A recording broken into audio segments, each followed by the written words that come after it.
Extra money can be quite nice sometimes, but according to an article written by Michael Cavane, Gold Mining and Economic and Social Change in West Africa, published in 2015, Mansa Musa, transported so much gold that the price on Cairo markets dropped markedly for years afterwards.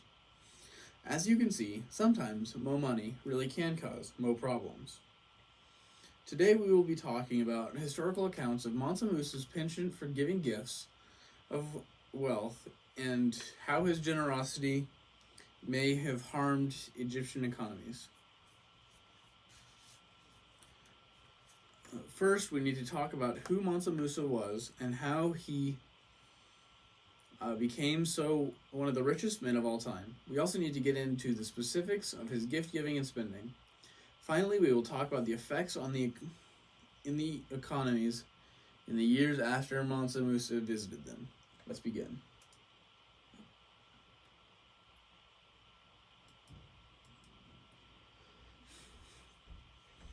According to an article posted in September of 2009, titled "The Spread of Islam in West Africa: Containment, Mixing, and Reform from the 8th to the 12th Century," published by Stanford and written by Hill.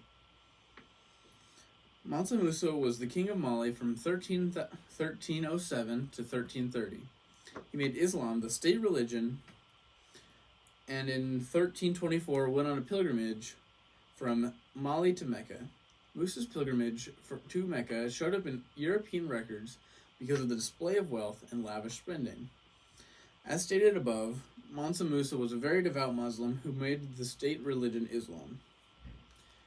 He was also viewed as the most powerful, richest, most fortunate, most feared by his enemies, and most able to do good to those around him, as stated by Lester Brooks in his 1971 book, Great Civilizations of Ancient Africa.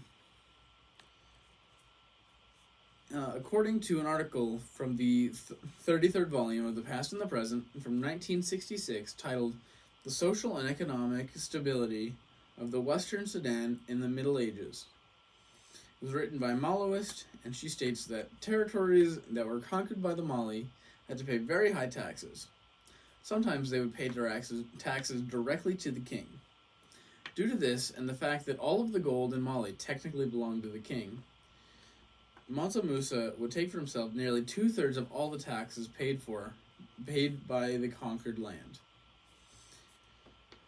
And we know that the peasants of his homeland profited off his success.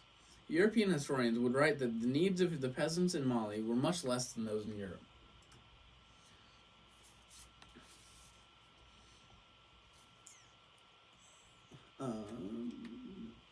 Now that we have gone over his rule and how Mansa Musa gained all of his money, let's go over how he used it. Most of the reports we have of how he spent his money point towards him spending the most money during his time on his Hajj, or his religious pilgrimage to Cairo in 1324. He was well known for his generosity and would pay well over the asking price for food and housing. Not to mention, Mansa Musa gave many gifts. According to a journal entry by Ieman Giron, titled "Empires of Gold," published by the historian in 2012, this man flooded Cairo with his benefactions. He left no court emir nor holder of a royal office without the gift of a load of gold. The Cairenes made incalculable profits out of him and his suite in buying and selling and giving and taking. Clearly, he was wealthy, and he wasn't stingy with his money either. The same article then goes on to talk about how a traveler who visited Mali during the time when the next king, Mansa Suleiman, was ruling, who seemed not to be nearly as generous as Mansa Musa was. Possibly drawn to Ma, in part because of the legendary wealth and generosity of Suleiman's brother and predecessor, Mansa Musa, Ibn Battuta finds it impossible to hide his disappointment. Mansa Musa must have been incredibly generous, since Mansa Suleiman actually gave Ibn Battuta the equivalent of more than $20,000 of gold. His generosity was legendary, but was it all good? let's dive into the possible harms it may have had on the economy. The effects of Mansa Musa on the Cairo economy were reported by a traveler, Shihab al Umari, that visited over a decade after Musa had been there. It reported that they exchanged gold until they depressed the value in Egypt and caused its price to fall. This is more than a decade after, and Egypt is still in a depression that can be directly related to Mansa Musa. More than 12 years after his Hajj, Cairo was still suffering from the generosity that turned out to be more of a curse than a blessing. Now that you know more about Mansa Musa, let's recap what we went over in this speech. Mansa Musa was a wealthy king of Mali from the 14th century that gained his wealth from his successful conquest and harsh tax laws. This paints him in a bad light, but written works tell of Mansa Musa's incredible generosity.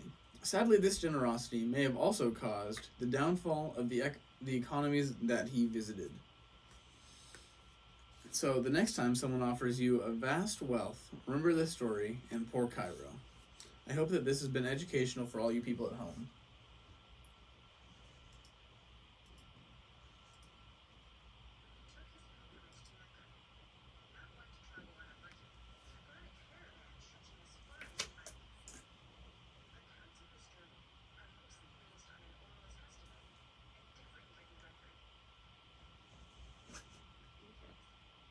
What most agree on is the extravagant scale of the excursion.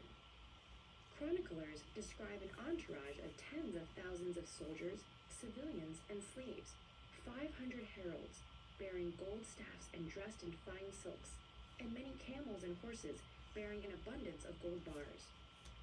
Stopping in cities such as Cairo, Mansa Musa is said to have spent massive quantities of gold, giving to the poor, buying souvenirs, and even having mosques built along the way. In fact, his spending may have destabilized the regional economy, causing mass inflation.